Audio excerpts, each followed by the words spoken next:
Ag Bioscience, the #1 ag tech podcast globally, is now available on video.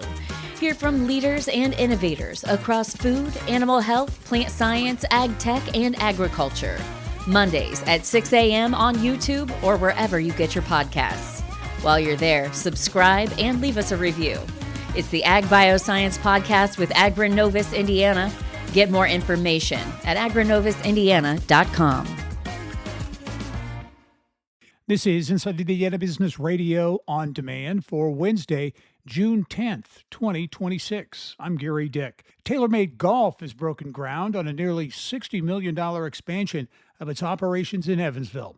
The expansion of TaylorMade's only North American distribution center is expected to result in about 50 new jobs over the next 5 years. Jobs that Indiana Governor Mike Braun's office says will pay average salaries of 125% of the Vanderburgh County average. Arts United, a Fort Wayne-based nonprofit that supports the arts in Northeast Indiana, has launched a search for its next president and CEO. The move comes after Dan Ross in April announced plans to retire after 17 years with the organization, the past 3 as president and CEO. In Northwest Indiana, Gary officials think the city's airport would see a boost in traffic if neighboring Hammond lands a multi-billion-dollar Chicago Bears stadium and entertainment complex.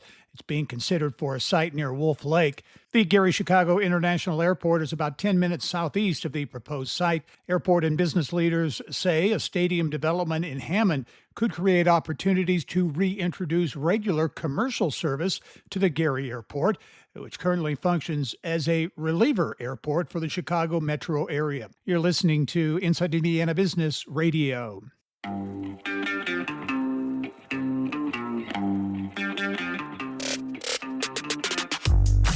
Hello and welcome to Inside Indiana Business. I'm Gary Dick, coming to you this week from Northwest Indiana, Jeffersonville, Muncie, South Bend, in downtown Evansville, Terre Haute, Fort Wayne, Richmond, from one of the state's key entrepreneurial and innovation hubs, 16 Tech. Inside Indiana Business, Indiana's business news leader.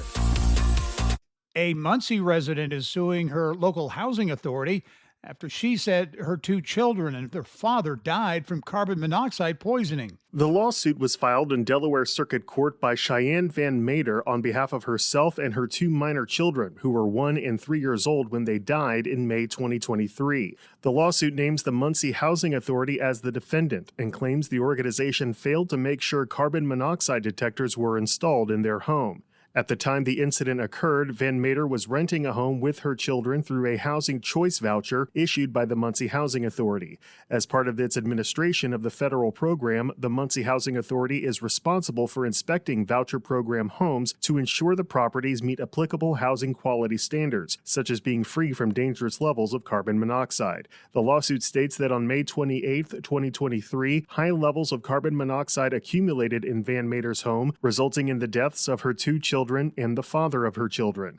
Van Mater herself was severely injured by carbon monoxide poisoning and suffered from neurological and physical injuries in addition to emotional distress, according to the complaint. Alex Brown, Inside Indiana Business Radio. A coalition of business leaders, community partners, and other stakeholders is moving forward with an effort to strengthen early childhood education throughout Southwest Indiana.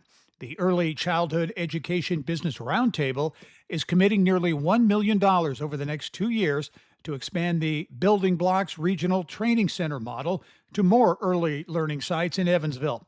The coalition presented a check for the investment at IBJ Media's Innovate Indiana event in Evansville on Tuesday. A new extension of the Ohio River Greenway is open in Jeffersonville, completing another connection along the regional trail network that links southern Indiana communities with Louisville. The new 1/3 mile asphalt multi-use trail extends the Ohio River Greenway west beneath Interstate 65.